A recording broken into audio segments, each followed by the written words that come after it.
Students, अब हम इस गैल्वेनोमीटर को 10 मिली एम्पियर रेंज के हिसाब से कन्वर्ट करना चाहते हैं।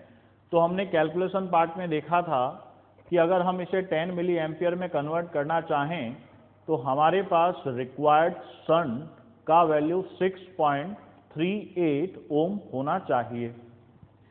तो हम एक बार एक्सपेरिमेंट सेटअप करके देखते हैं। हमने सर्किट को स्विच ऑन किया, तो जिस रेंज में हम इसे कन्वर्ट करना चाहते हैं तो सबसे पहले तो इस मिली एमीटर में वो रेंज हमें सेट करना होगा।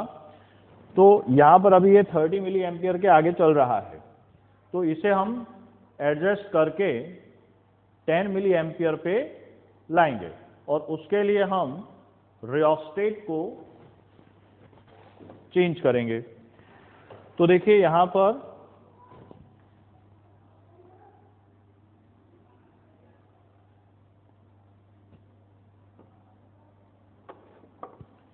ये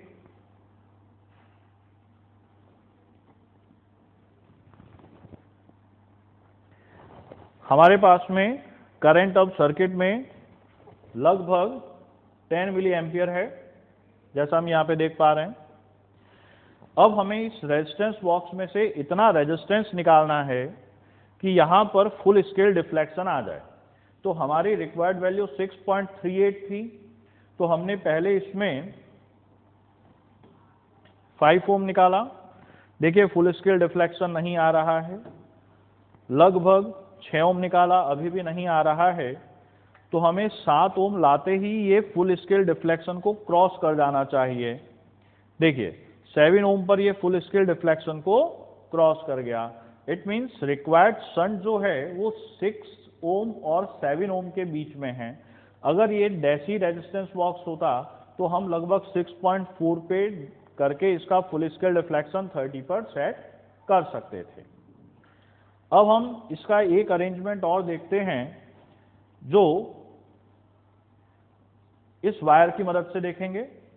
अगर हम इसे यहां से हटा के ये वाला पार्ट हटा देते हैं रेजिस्टेंस बॉक्स का, इस वायर को जिसका वैल्यू हमें पहले से रेजिस्टिविटी वगैरह नोन होनी चाहिए, लेंथ वगैरह नोन होनी चाहिए, जब इसको हम यहाँ पे एडजस्ट करेंगे तो एक पर्टिकुलर लेंथ पर, जैसे देखिए अभी फुल स्केल डिफ्लेक्शन नहीं है बेटा, इसकी अलग अलग लेंथ को हम यहाँ पे करेंगे तो किसी एक पर्टिकुलर लेंथ पर फुल स्केल डिफ्लेक्शन हमें मिलना चाहिए।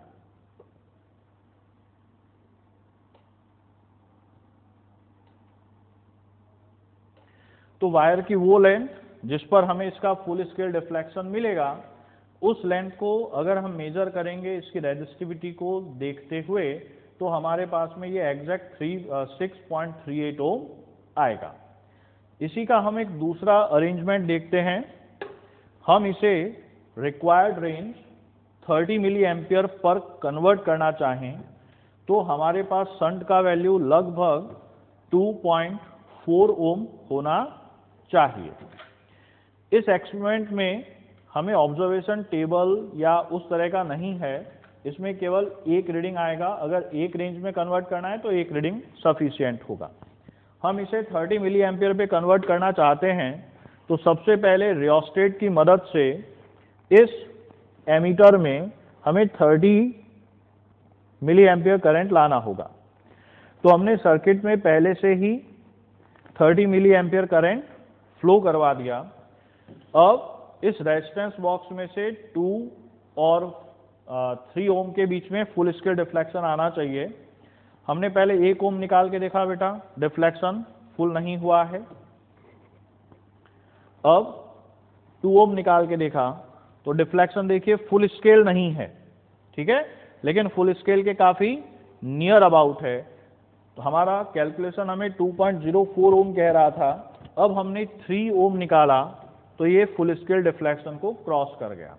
इट मीन जो रिक्वायर्ड शंट है वो 2 ओम से 3 ओम के बीच में है, जिसकी एग्जैक्ट वैल्यू अगर हम निकालना चाहें तो इस रेजिस्टेंस बॉक्स की जगह पर ऐसा ही कोई स्टैंडर्ड वायर हमें यूज लेना पड़ेगा, जिसके पैरामीटर्स ध्यान होने पर हम उसका एग्जैक्ट रेजिस्टेंस वैल्यू निकाल सकते हैं। उसके लिए हमें इसका लेंथ, वो लेंथ जो इन दो टर्मिनल्स के बीच में है, हमें वो लेंथ नहीं लेना है जो यहां पर हम बांध के ले रहे हैं, क्योंकि उस लेंथ का यूज नहीं आया। सिर्फ वो लेंथ जो इन टर्मिनल्स के बीच में था वो हम स्केल से मेजर कर लेंगे। इसका रेडियस हम स्क्रू गेज की मदद से मेजर करेंगे, और अगर ये वायर का मटेरियल नोन है जो कि हमने लैब से लिया है, तो इसका स्पेसिफिक रेजिस्टेंस हमें नोन होता है। चलिए हम बाकी पार्ट एक बार कैलकुलेशन में देखते हैं। ओके।